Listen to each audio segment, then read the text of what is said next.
everybody, Realm Builder Guy here, and welcome back to Imperator Rome and Sparta.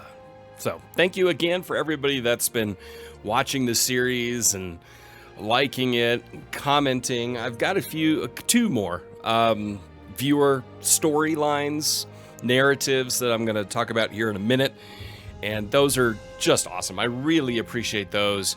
Keep those coming. They add so much flavor to the series and to the save for me personally. So yeah, I highly encourage those. And if you don't mind, go check out the links down in the description as well, especially to the Discord. You can also find Twitch, Patreon, and the Nexus GG store if you want to support the channel in any shape or form financially. But of course, everything is appreciated, especially those likes. So anyway, before we get into the stories and everything else, a little discussion here about Crete. I posed the question as far as pronunciation goes, and yes, technically in English, Knossos is the correct pronunciation, but I don't care about that. And it was verified that pronouncing it with a K is the correct one in Greek and, of course, German. Of course, in German, we say Knossos, so the emphasis on the first O. In Greek, it is Knossos. So the emphasis on the second O, odds are I'm not going to remember that one. The other thing is the title of the king of Sparta, Basileos, actually in Greek, I was told would be pronounced Vasilevs. So let's go with Vasilevs. Add a little bit more Greek cultural flavor to this really, really fun series. So now let's go into these stories. First of all, in German I would pronounce this Geradenchaba, but Geradenchaba, not sure, and I will mispronounce names, so I apologize for that. He writes, "It's the Spartan way to make strong ties. If Macedonia is too weak to survive, then they deserve death. But if we can help forge them to be strong, then it could be an alliance to last generations, perhaps even to survive against future Roman aggression." A quote from a Spartan general to his king regarding a possible alliance with the weakest of the Diadochi. I appreciate that. And then, now a little bit longer one from, again, apologize if I mispronounce this, Sergio Telbish. "The sun was setting on the Aegean. The salt in the air was stronger than ever. War is upon us." The thought suddenly crossed his mind. "I can feel it in the wind, see it in the waves." Suddenly he got spooked. His wife, anxiously, put her hands on his shoulder. "You seem very tense. What troubles you?" "My love, I fear that our allies are turning against us and that powers are on the rise to crush us. I believe, my love, that this will be our end and I am powerless to avoid it." "My Spartan, you are never powerless, not while you have choice and free will. Nobody can take that from you, only death, and that would bring the end to that which troubles you as well. Our blood will never fail, and you have the blood of giants, Leonidas' blood. Have faith." "Faith? Faith, you say? No, not this time. I do not see a way we can win. These titans will devour our world, and I'm not a god to stop them." "You do not have to be a god. Even a small rock can flip a mountain if it starts rolling. All those tiny rocks creating a waterfall that can topple the world." "What did you say?" "I was only trying to make you see that Spartan blood runs through..." No. The part about the small rock, the tiny rock that can topple a mountain? Well, my love, remember when we saw that waterfall of snow up in the Taygetus mountain, that avalanche, as you called it? Well, as far as I could see, even a mountain can be destroyed by the most smallest of elements. Ah, my brave Spartan woman, you are so right. I think I got it all wrong. I was trying so hard this past years to make alliances with big powers, the mountains, when maybe, just maybe, I should have allied with small rocks. Our dream has always been a united peninsula under our rule, but now time calls for a different kind of unity. Maybe by refusing the alliance proposal with the dying Macedon and entering a defensive league with our neighbors, we will have a change not only to conquer Athena, but our chance, but also to repel and consolidate our sea provinces. Sometimes retreating can be a better move than going forward. Alrighty. So with that, we shall commence into today's episode. So I had to think about it, and I think we will just let Macedon die. and move on. I'll just turn down the speed here down to 1 and start moving forward, because we slowly but surely just need to rebuild our manpower and finances and all that good stuff. And the other thing, of course, that we are dealing with is the fact that Lycia, they don't like us. So we're going to dissolve the alliance with them of our accord and look for a new ally over here in Aetolia. This is a defensive league with Macedon, Elis, and Oreos. Elis is already one of our allies. So we're going to offer an alliance with them, as I believe they will help us in the Peloponnese, because, of course, they're here, Elis is here, and, you know, the more allies we can get, the closer to conquering Messenia, the more. This is a difficult process that we still need to build bit by bit by bit, but I do have a few ideas and plans. Now, here's one of them. We have 24 territories. We are 1 territory shy of being a regional power. Now, regional power will open our diplomatic range. It will also improve our standing in the ancient world. All right, let's do an omen. We will go with Apollo for the commerce income. So again, it'll improve our standing in the world. And the other thing is we can enact the laws which also allow us to raise a legion and start to professionalize our army. And having legions with levies in our force not only might give us a chance here against Athens and conquering them, but specifically conquering our neighbors here, because legions trump levies when it comes to power.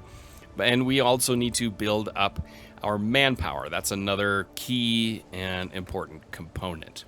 So all of that put aside, we'll look here real quick. Economics, everything is looking solid here. Diplomacy-wise, we still have an open slot. So we are on the lookout for possible allies. Thrace isn't there. And one of the things you'll notice down here, if I just hold that, different rank -40. Competing power will always be there, too many relations and so on, but the different rank, that's the one, that's the -40 debuff. Once we get past that, then a lot more diplomatic relations will open up. Olympiad, we've got a 61-year-old and a 62-year-old. We're just going to pass that by. We do have a military tech, but first we have a question of competence. After weeks of nervous looks and smirks at court, the whispers circling the palace have finally reached the ears of the Vasilevs. It seems that someone has been spreading rumors and spinning yarns of his unequaled profligacy. Sure, let's just go with that. And unfitness for the throne. The damage has been done. Now all look to how the Vasilevs will deal with the situation. So Arius, 50% chance he loses 15 popularity, and 50% chance our ruler will lose a negative trait.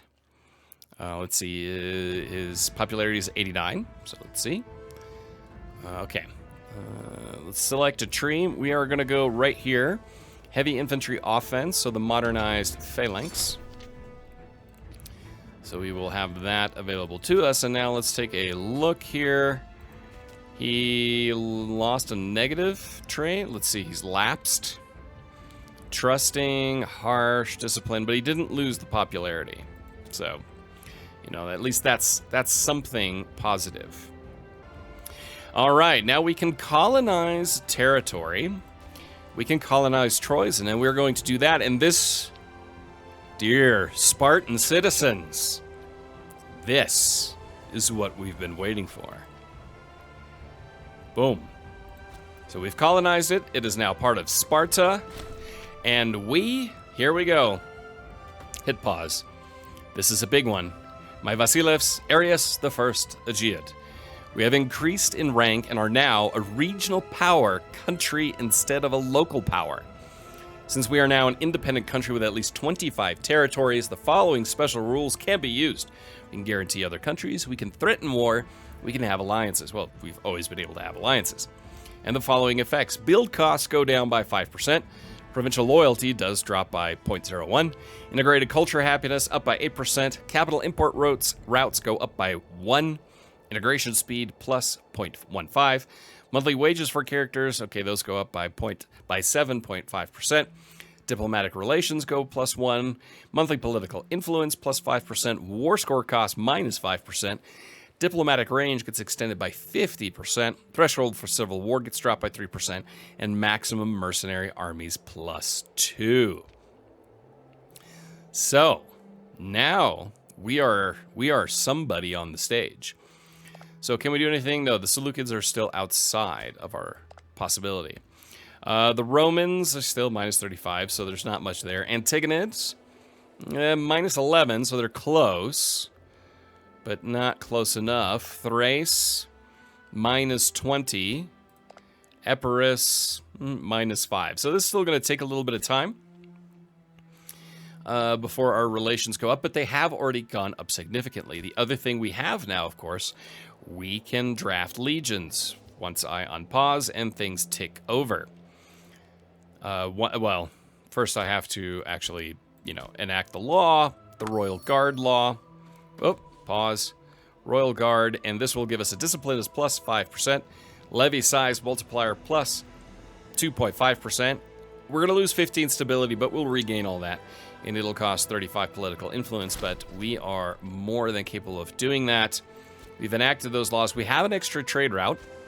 And now what we're going to do, we are going to import horses from Egypt. Because when we build our legions, now we have access to cavalry. All right, so wine. So Armenia requests our wine. Armenia will get our wine. Now that that has all ticked, let's see if anything has changed here. Minus 5. Minus 20.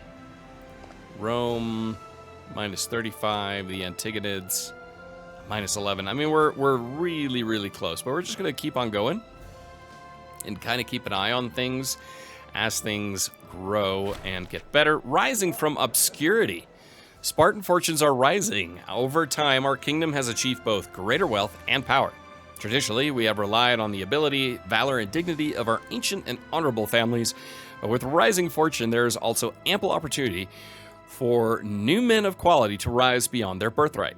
Some families have, to a greater degree than others, achieved power and influence in our kingdom, and there is perhaps room for one of them to leave a lasting legacy upon Spartan elites. So, who are we going to welcome? So basically what this means is this person and this family becomes prominent family in Sparta. The Aegeans, so this is our family. So we have our son. This is our son, Phil. It's Phil. He's 35 years old. He's a benefactor, sarcastic, assertive, and self-controlled. He's got no corruption. Popularity's okay. He's very loyal. Decent prominence. Good charisma. Of course, we're going to invite Phil to that position. Let's slow down our speed here a little bit. And just keep an eye. Okay, so things have ticked over. We can add Thrace. We can add Rome as an ally. Or we can go back to Epirus. The Antagonids, no, they're not there. So, I believe personally the best course of action we could go with here right now is we are going to... no, we're not going to do influence. We're going to do relations. We're going to improve the opinion with Thrace. And just give that a little bit of boost over time. I believe it is strategically advantageous to ally again with Thrace, because look how powerful they are, extending all across here. I mean, Armenia is huge. Look at Armenia. Who else?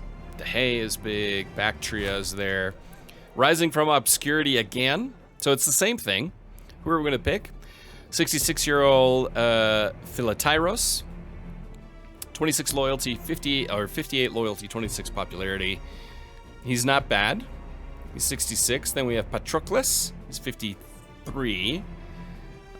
Same amount of loyalty, very similar. And then we have Archidamos, he's less popular, more loyal. We're going to go with Archidamos. So just looking at the overall state of things, Carthage, not digging Carthage. But we're going to keep going here, and I think adding Thrace is a good strategic partner for us because they will help shut down Macedon if and when we declare war on Athens. But we still have a ways to go because our manpower just isn't quite there yet. And Athens, if we look at Athens, fort level +3, I think they have a fort level 6. No, they have a fort level 3, sorry.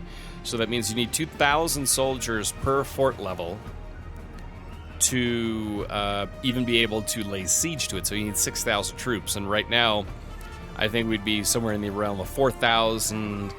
If we raise Legion now, based on our manpower, we could get to about 5,500. We just don't have the manpower to take Athens right now. But strategically, Thrace gives us a huge advantage in the region over, say, Rome. I mean, Rome obviously is super powerful. They're currently in a huge war heading north. They have a lot of subjects. And, you know, we're improving relations. I mean, other than that, they're not really doing too terribly much. All right, we've got new inventions. We have 1. And I would like to go down. Let's go to planning mode. I would like to go down this here. We need to improve our military a little bit. I mean, we could go down, you know, fort maintenance goes down by 10%, which is obviously nice. Loyalty of general, supply limit. Starting experiences here, this is 5%, learning on the job. 2.5%, and this infantry discipline plus 5%. We can go starting experience plus 2.5%, and then active drill is 5% discipline across everything. So we're going to go down basic training and bump up our starting experience, which will definitely help things. Now we're going to unpause here. Epirus, they would ally with us again, but they don't really like us. See, they've got military tech 4 and ships 4, so we're actually more advanced than they are. We have more pops. We have 39 ships. I mean, we are an absolute naval power, which isn't something I was really planning on. Thrace, they have military tech 3. What do we have? Military tech 4. The military tech 3, they have 27 ships. So if we, excuse me, ally with Thrace, they have the ships to be able to send them to help us when we need it. So we're going to re-ally Thrace. Now, they did break an alliance with us, which is something, you know, we can't forget. Now, the Romans also have 76 ships, so they have the ships that they could come and help us. They're still at a higher rank, whereas Thrace is more on our level. And they could also help against the Antigonids if the Antigonids become aggressive. So we're going to offer an alliance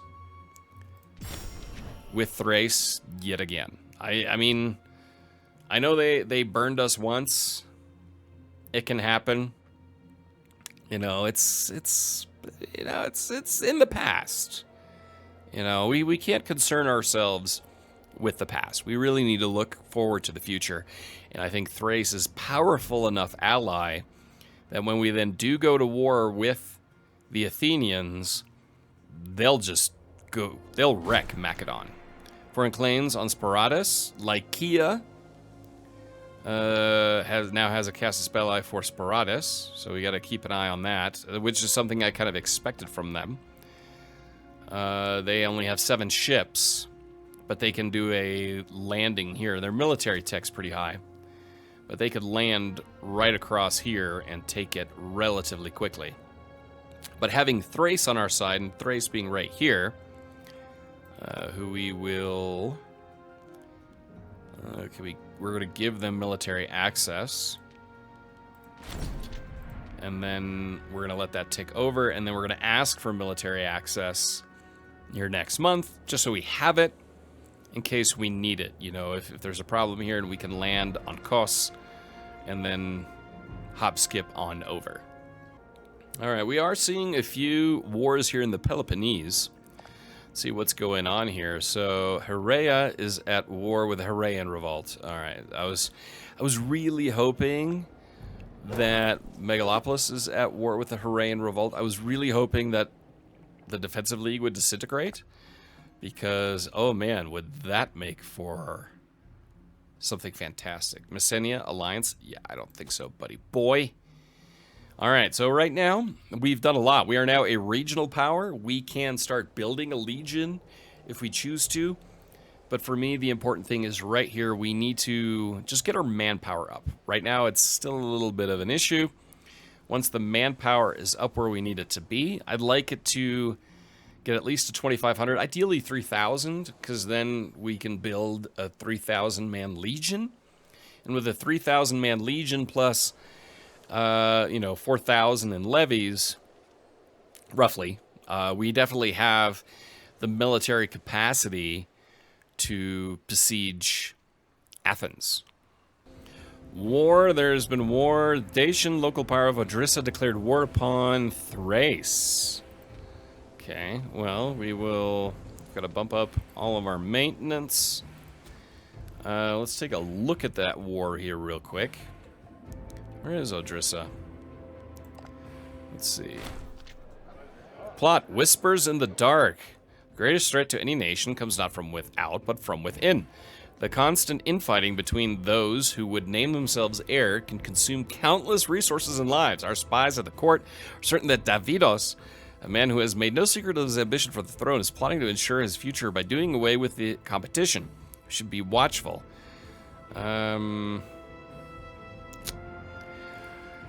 I think let's keep a close eye on our kid. Odrissa. Okay, so Odrissa is that major power here. I mean, honestly, Thrace doesn't need us. They've got all of those subject states plus a pretty sizable military. Archidamos has died of dysentery at age 66. That is sad. So, I mean, they've got 2,000 troops that are moving south here. We could raise our levies.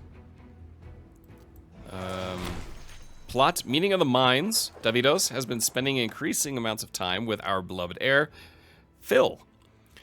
These two are natural enemies, so it might be wise to be particularly careful with this developing situation. Thanks to our discreet surveillance of the conspirators, we were able to determine that were having an animated discussion about Kleobrotos, another petty claimant to the throne. Troubling. Troubling. All right, so we will actually those together, and we will hunt fleets. So if nothing else, I mean, they don't have any fleets, and this is a stupid war for them. I'll be honest. I mean, I don't see them having any chance. I mean, they're going to gain some territory here, but Thrace, with all of its allies and all of its feudatories or client states, I'm not even sure what category those are. I mean, they're just going to absolutely wreck them. Lycian Civil War has ended, so that's something to keep an eye on. Plots appeal. Emboldened by support, Davidos has approached Vasilevs Arius and demanded that we favor him with a fine gift. Clearly intends to anger Kleombrotos. Offer him a palace fit for a king. Local tax goes down. Give him a token sum. Yeah, give him 21 gold. His loyalty goes up. I don't care. That is our son from the marriage that we had here. Military access for Ellis, of course. Of course. And here we can see, I mean, Thrace is absolutely going to destroy them. And I am not willing to sacrifice our envoy from, let's see, Caucasia. They went marble. Sorry, I'm not going to, sacrifice our manpower right now for a war that Thrace is going to win. Poison. At a recent feast, our loyal subject, Kleombrotos, was making merry when he fell mysteriously and suddenly ill. We suspect that he might have been poisoned by those seeking to do away with competition for the throne. we value his life at all, we should seek assistance immediately. Call our physician. Cleombrotus gains brain damage. This will end the current plot. So an interesting development right now. Macedon is at war with the Seleucids. And this obviously ties the Athenians. So it might not be a bad time right now to raise our army. So let's go to our Greek legions. Composition, I would like a supply train. You just need that. Add 1. Let's have a cohort of heavy cav, heavy infantry, and archers. So our base cost, the total cost will be 62 gold. We have the money, and the maintenance will be 1.38. We will call this one the Great Stratos of Sparta. And let's see. He's got good martial, so we're going to select him.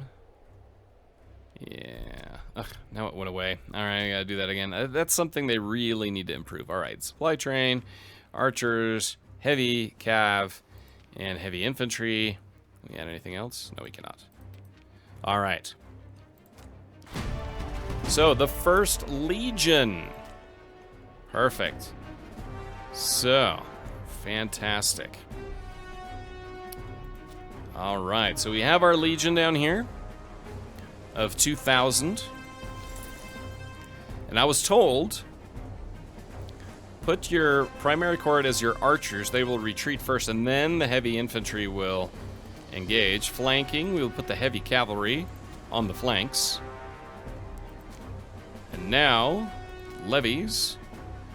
We will see that's gone down here. So we've got 2, 4, 6, 7. We should be okay here. Let's raise all of our levies. Should be close in terms of manpower. We'll move them over here. So if nothing else, we can actually send our troops to fight in the war with Thrace to gain experience before we decide whether or not we want to dive into that war. I mean, we need to add more manpower in the meantime, but we need a little bit more experience. Our military experience right now is kind of so-so. All right, we're going to add these guys here on the ship and bring them over to Sparta. Shame of a governor. Davidos. Esteemed governor has held a vast lavish party in his summer palace at Rhodos. Even his most loyal subordinates were shocked by this display of contempt for the plight of the common man and have written directly to us demanding the some manner of justice is served. Demand a payment for the territory. So Davidos loses loyalty and loses 200 gold. Demand his resignation. Every territory in the province of Sparta receives the following modifier. Rhodos gains residents rejoicing for 120 months, so the population happiness goes up by 15%. Davidos loses 20. He's no longer governor and is removed from command. So we will demand his resignation. It really is the final straw. Odrissa sues for peace? Oh, okay. So that was the end of that. Let's see. We need a governor and we need a commander. Let's pick a new governor. So we have Piolakos Glipid, corruption of 10. Do we have an uncorrupt one? Statesmanship of 18. Philetairos. We're not going to put him back in charge. He's pretty loyal. His popularity is pretty low, but that's okay. We will put him in charge. And we are growing the loyalty there. But now the question is, what do we do here? I mean, that war ended. And we don't... I thought maybe we would have the requisite manpower for taking Athens, but we're just not quite there. But it's good to know. So I think what we will do now, instead, we will disband all of our levies. We still have our legion. That's fine. That can grow with time. So let's unpause this, have all of our levies kind of go away. These guys will destroy pirates. Disband all levies. Levied pops return to their homes, block you from raising levy again. Okay, that's fine. All right, so everybody goes home. And these guys, a war! Odysseus declared war upon the power of Thrace. Well, that was fast. All right, where are you guys? Do you guys... where's Odysseus? Where are you? Where are you? Oh, you're over here? God, you're going to get crushed. You're gonna get absolutely crushed. All right, we're going to send our Nauticon out there, and we'll just tell them to hunt fleets. That way we are contributing to that war. I mean, I guess we could send our levy, actually. You can see here, here's a war going on. You can see everybody that we would have to deal with in this defensive league, which is a lot. I mean, you're looking at 2, 4, 6, 8, 10, 12. 12,000 troops.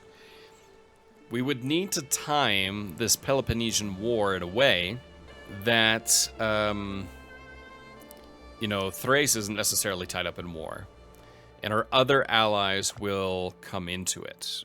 Elis should. Aetolia should. I mean, that's maybe 5, 6.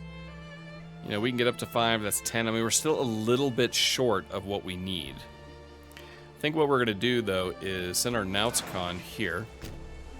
And we'll just put our Legion on there and send our Legion up north to help the Thracians in their war and give them some experience. I think that would be worth a lot here. Oratory advances, so our country civilization level is up 0.5%. We have another invention, and I already said I want to go down here to active drill. That gives us a discipline of plus 5%. All right, so that's done. We're advancing nicely. We're not far away from military tech level 5, civic level 5, and religious level 5. Very nice. All right, preeminent. Acnonios Penead. Some say that throughout Sparta there is one constant. The deeds and character of Acnonios Penead precede him from the villas of the capital to the shabbiest border town. Acnonios has risen to great prominence in position as a public servant and an aristocrat. And through his legendary private soirees, has the ear of everybody worth knowing in Sparta. He could no doubt make a useful domestic ally. He's not corrupt. He's very loyal. Invite him to an exclusive banquet. We gain corruption at a fake address. What of it? Lose popularity. So we gained some corruption. We gain... Acnonios becomes even more loyal, and the Penead family gains prestige. Yeah, we will do that. All right, we have arrived. And now our Legion will go to battle the first time. You can see here, Legion dedication. So morale of armies plus 5%, army speed movement plus 10%, discipline plus 5%. And Primogenia, army morale, recovery speed plus 10%, and cohort loyalty gain chance minus 10%. All right, we will move up north here and help with that siege over there, and then that war should be over and done with relatively quickly. We're gaining some nice military experience here. Now, one thing we can do here is actually the Phalanx. So what we get out of this is bonuses to engineers, heavy cav, and heavy infantry, which of course we have. Shock action gives us heavy cav, heavy infantry plus 100%. So I mean that's the better one for sure. We're just going to continue with that. We are outside of our naval range, which is giving attrition to our Nauticon, 3.2%, but we'll just deal with that and help the Thracians win this oddly conceived war from their neighbors. We've got martial advances now. I'll turn that speed down. So morale of armies, morale of navies, up 0.07, and Legion and Navy maintenance cost goes up. All right, so we've got another invention we can do. We can do professional training. So discipline plus 5%, experience decay minus 0.5%. or enhanced training grounds. Yeah, I'm going to wait a little bit, and first let's just focus on winning this siege. Well, let's see, we have won a sea battle, and the siege of Odysseus has been won. And now, well, we're not going to move up north against them. What we're going to do instead is get back on our ship and kind of move out of here, because that army is just too big and powerful at this time. But we've gained some nice experience. Turn the speed a little bit down, and now we are going to go home. Statue for Marius. Oh, looks like Marius has gone bald now. He's getting older. He's 60. 60 years old, Marius Geod. The people of Sparta have raised a large statue for our esteemed ruler, Marius I. Though the statue is lacking in certain important areas, it would not be taken well if we were to rip it down. If we leave the statue up, let us hope it does not get too well known, as it could be somewhat of an insult to the monarch. We're grateful. Loses popularity, but the Pops are happy. Now, one thing I forgot to mention, the one here does not refer to 1,000 men, it refers to 500. So a levy that we raise here in Greece, that's one cohort. A cohort is 500, not 1,000. All right, so we're back here. We are going to send these guys back home. And what we can do is actually bump up our legion. Let's see, we've got a call to arms for Thrace. That's fine. They pieced out of one war, and now they're going to be in the next one. Let's go to the military. Let's go to our legions. And if we look at the history, with its creation, our first legion history, hey, we won a siege, and that's not on there. Okay, so let's edit composition. I think we can add... We add another cohort here. We could. We have both the money and the population. And the maintenance cost will go up. And let's add another cohort of... we can't do that yet. So this would bring our total here to 2,500. So that'd be 4,500, 5,000. Just not quite there. We're just going to wait. We're just going to have to be patient and wait a little bit. These guys here, we're going to tell them to hunt fleets. And again, just be a little bit patient. Man of Ares. One of our soldiers has the reputation of a man blessed by the god of war himself, fighting with a frenzy unlike any other. Some of our other soldiers question why he has not been promoted after all his heroic deeds during war, while others treat him as some sort of demigod. He will join our court. Fantastic. I'm just waiting a little bit longer. Again, we are still rebuilding our manpower here, but we are close to our second innovation. And once we have that, which will tick over here in a couple of months, we'll make a few more inventions or innovations, tech advances. And then, as we can see here, Macedon, they are being overrun by Seleucids and the Thracians, who did not call us into war there. But that's okay. Macedon will be defeated and honestly wiped off the map pretty soon. And then we can turn our attentions to Athens with our Thracian allies honestly, in the next episode. I think that is the best way we can go. All right, religious advances. So Omen power plus 1%. It's going to reorganize our Nauticons again and send the first Nauticon to destroy pirates. And then the second Nauticon, they need a new man to head them up. Ideally someone who's decent with naval battle. Do we have anybody here? Anybody at all? No, not really at a higher level. But this guy is pretty good, and he is from a scorned family. So we will place him in command there, and we will send them out here. And now we can go to our inventions. We've got 2 of them. We're going to do humane conduct. That gives us a diplomatic reputation of +1. Now, we could go down here and policy and all that kind of stuff, but what I had picked out was actually rights of man. So our slave output will go up by 3%, and slave output equals tax income in the long run, and that will definitely help us there. We're running at a little bit of a balance deficit now, of course, because, well, you know, we're at war. We've got these guys raised. We've got all of our army maintenance raised. We're going to drill this army. So the maintenance cost will go up, but the monthly experience will go by 2.5%. Cohort loyalty gain chance +1. And can we really afford the increase in cost? This point, you know, I'm going to leave that. We're going to leave that for now. What we're going to look at doing then in the next episode, because I think this is a good point in time to kind of hit pause and kind of review what happened. Now, there wasn't a lot of war, there wasn't a lot of advances in that aspect, but what we're seeing around us is Thrace here, some of their territory is being overrun. Thracian Messembrian War, Mesembria, those guys right there. So, I mean, we could send our legion over there to gain a little bit more experience. Macedon is falling. When Macedon falls, then Athens is ours, because then all of our allies will come in. And if we take Athens, we have an even greater power base.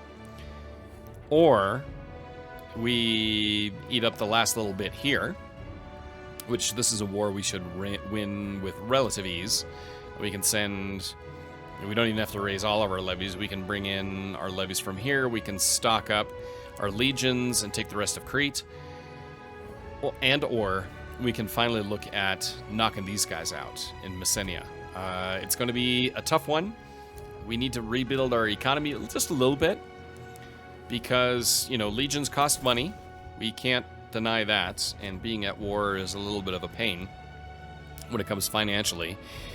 But this is something we need to do. We need to advance here so we can go down the mission tree and start picking them off. If we knock them out, we can start knocking off more of this defensive league and becoming the Spartan power of the Peloponnese and working towards that second Peloponnesian League. So I hope you enjoyed this episode, despite not a ton of war going on, but we became a regional power. We raised our first legion. We've added Thrace again as a major ally. We are a power player in the region, and that is already worth a lot. So please hit that like button, subscribe if you're new to not miss anything, and check out the links in the description. Until next time, I'm Realm Builder Guy, and I will talk to you soon.